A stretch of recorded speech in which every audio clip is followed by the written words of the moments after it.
Alors salut à toi, je vais te montrer dans cette vidéo comment optimiser ton programme. Donc reste bien jusqu'à la fin pour avoir tous les tips. C'est sans prétention une vidéo qui va sûrement te faire gagner plusieurs semaines, voire mois dans ta progression. Et même si c'est déjà assez avancé, ça t'offrira quand même un cadre assez clair sur ce que tu dois faire et surtout comment le faire. Donc déjà dans un premier temps, je vais te montrer comment optimiser ton programme, mais qui est-ce que je suis?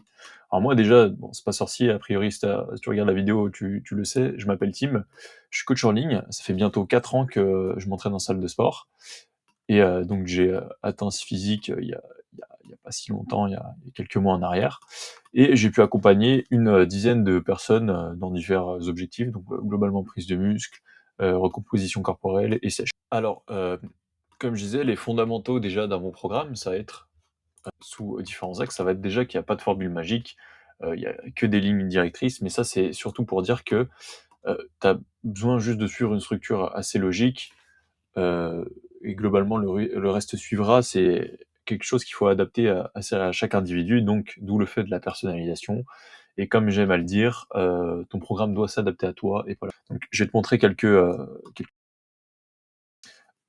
avec les différentes étapes qu'il y a après, qui vont permettre justement de maximiser tes résultats. Donc au niveau de la première, ça va être définir tes objectifs. Donc même si tu as déjà un programme, en fait, cette vidéo, ça va surtout te permettre de recréer un programme en plus d'optimiser celui que tu as déjà finalement. Donc au niveau de tes objectifs, comment définir ta priorisation musculaire? Donc est-ce que tu veux prioriser tes pecs, tes quadris? Qu'est-ce que tu veux faire en premier? Donc tu peux l'utiliser pour rattraper tes retards, ou juste développer encore un muscle que tu veux développer encore plus. Admettons, tu as déjà des gros bras et tu veux encore plus de bras, bah développe tes gros bras, il y a pas de souci. Donc ça dépendra de tes envies ou de tes retards. Au niveau de la fréquence, il faut que tu définisses le nombre de fois que tu veux t'entraîner dans la semaine déjà, et en plus de ça, combien de temps tu vas dédier à ton entraînement pour pouvoir évaluer un peu la durée justement de chaque training. Et après, le choix du split, c'est vraiment le moins important. Tant que tu as le bon volume, les exercices qui ciblent les bonnes portions musculaires, enfin des exercices qui ciblent anatomiquement ton muscle a priori, et que tu mets de l'intensité, ça devrait bien se passer. Donc que ce soit en push-pull leg, en upper lower, en full body, ouais, c'est pas très important, comme je te disais, c'est secondaire. En gros, une fois que tu as la forme, c'est pas ton split qui définit ton programme, c'est ton programme, ton volume, la répartition qui définit ton split. C'est plus.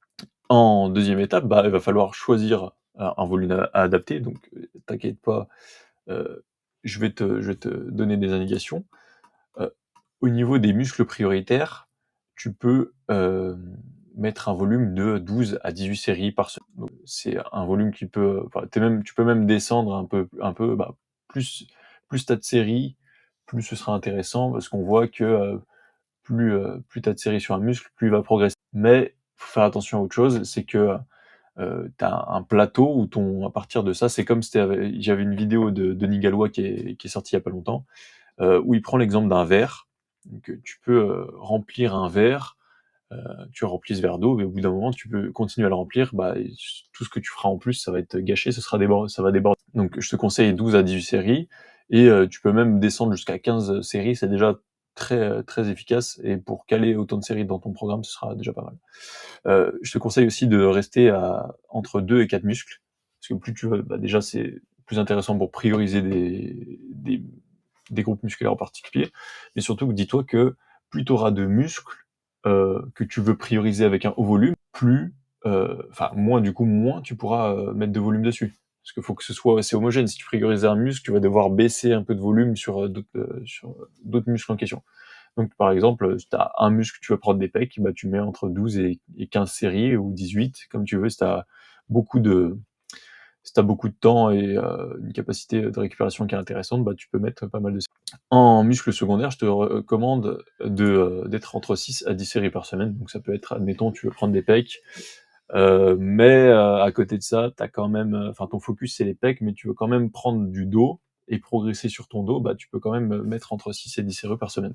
Et si c'est juste maintenir, admettons, tu as déjà des très bonnes épaules, mais qu'il te manque des pecs justement, bah, tu mets ton volume assez haut sur tes pecs, Et sur les muscles à maintenir, tu tournes justement entre 3 et 5 séries par semaine. Je te dis ça, mais il faut, comme je t'ai dit juste avant, il faut faire attention à ta capacité de récupération.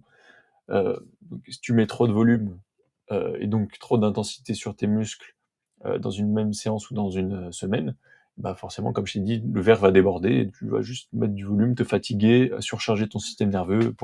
Et comme je t'ai dit, c'est des indications. Donc ça, c'est des conseils et des lignes directrices qu'il faut que je te conseille, que je te recommande vivement de suivre. Mais ça, c'est pareil, c'est en fonction de ta capacité de récupération, ton emploi du temps, ton mode de vie, ta nutrition aussi.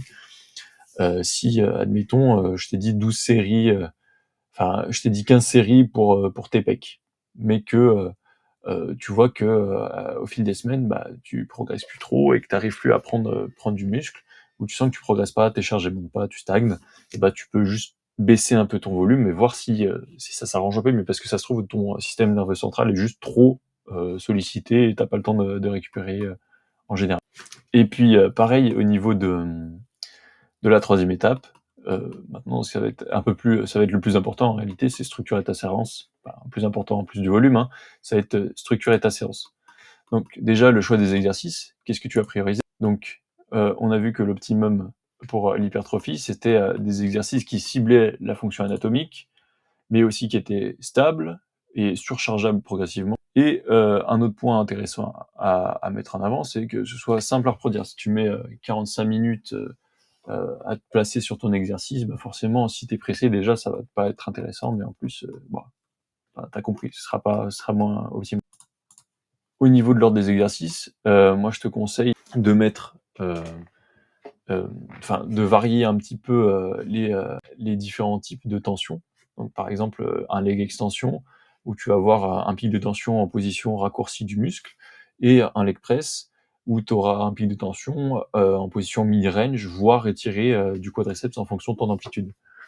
Et pareil, si on regarde l'extension triceps à la corde, ton muscle est raccourci au moment, enfin le plus de tension arrive au moment où la charge est en bas, où ton muscle est le plus raccourci. Donc extension triceps à la corde, après ouais, tu vois ce que c'est. Et haltéro-front, bah tu vois, c'est plus en position mid-range, donc ton muscle il va arriver, donc là raccourci, ton triceps, et là t'es à peu près à la moitié de la course d'étirement de ton. Donc je te conseille vivement de faire ça, de varier un petit peu, de te mettre par exemple, bah, du coup, le leg extension en premier, puis un leg press après, et après, tu peux te faire un 6 squat, tu vois, tu varies un peu les différentes tensions. Au niveau des fourchettes de reps, on a vu que pour l'hypertrophie, entre 5 et 30 reps, ton exercice serait efficace. Au-delà, ça va juste servir à brûler, à congestionner. Et bon, le but, c'est juste de choisir un petit peu, choisir une fourchette de reps, c'est pas le plus important. Si tu as assez de volume, le reste, ça suivra. Fais un peu selon tes préférences. Il y a quelques subtilités qui font que des trucs, certaines techniques seraient un peu plus intéressantes, mais choisis une fourchette de reps entre 5 et 30 reps, en fonction de tes objectifs. Ce sera déjà très bien. Au niveau de l'intensité et de la récupération, sache que je veux pas que tu aies moins d'une minute de récupération, parce que du coup, tu seras pas efficient sur tes séries. Donc, je te préconise d'être entre 1 minute 30 à 4 minutes en fonction des exercices, en fonction des types d'exercices, si c'est du polyarticulaire, de l'isolation, de l'unilatéral. Et ouais, bah voilà, comme je t'ai dit, attention, jamais moins d'une minute, je me devance. Et autre point important, la technique primera toujours par rapport à la charge. Donc, je veux pas que tu mettes tu mets allez, 20 kilos sur ton curl biceps, mais ton curl biceps, tu le fais avec un balancier, t'engages l'épaule, du coup tu raccourcis l'épaule, tu fais une flexion d'épaule, enfin, mieux tu cibles le muscle par son action biomécanique, plus tu vas stimuler ta prise de muscle. Aussi simple que ça. Donc, si t'es sur un exo d'isolation, sur un curl biceps, va pas engager un autre muscle. Ça sert à rien. C'est plus l'isolation dans ce cas-là.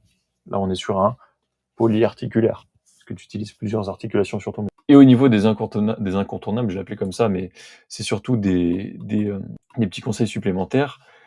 Quand j'entends en priorité énergétique, j'entends mets ton muscle que tu veux développer en priorité, en plus du volume, au début de ta séance.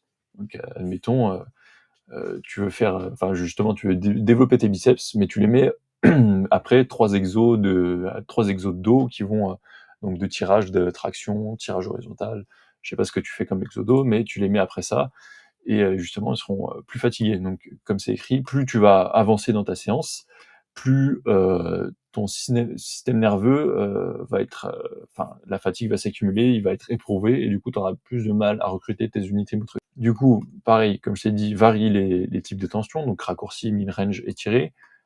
Stimulation complète égale victoire. Plus tu vas stimuler ton muscle dans avec différentes torsions, donc par exemple, sur les élévations latérales, tu mets la poulie en bas, tu vas avoir un pic de tension en position mid-range.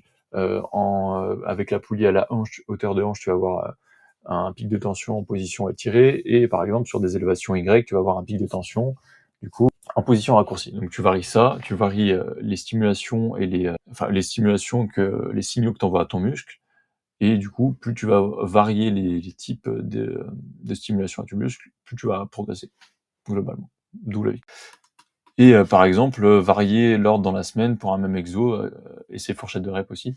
Admettons, tu fais du développé couché ou de la chest press. Tu fais de la chest press dans tes séances pec, tu commences par ça, ensuite tu fais, je sais pas, tu fais un autre exo, tu fais un écarté, j'en sais rien. Tu fais ta chest press, et tu l'as aussi dans une deuxième séance où justement tu fais les pecs.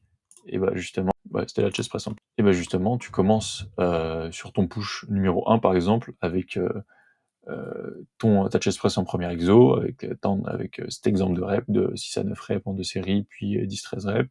Et en deuxième séance, push, et bah tu vas avoir justement entre 8 et 11 répétitions, puis 12 et 15 répétitions, mais tu le mets en troisième exo. Du coup, tu vas pouvoir varier et mettre la priorité sur d'autres exos d'abord, tout simplement. Et comme je t'ai dit, tu varies les tensions sur les différentes positions de ton muscle, et en plus, tu peux varier aussi. Et en plus, tu peux varier sur les différentes portions qui vont cibler les différents exercices. A priori, j'ai fait le tour. Donc, maintenant, tu as toutes les clés en main pour réussir, pour avoir un bon programme et pour justement bien progresser.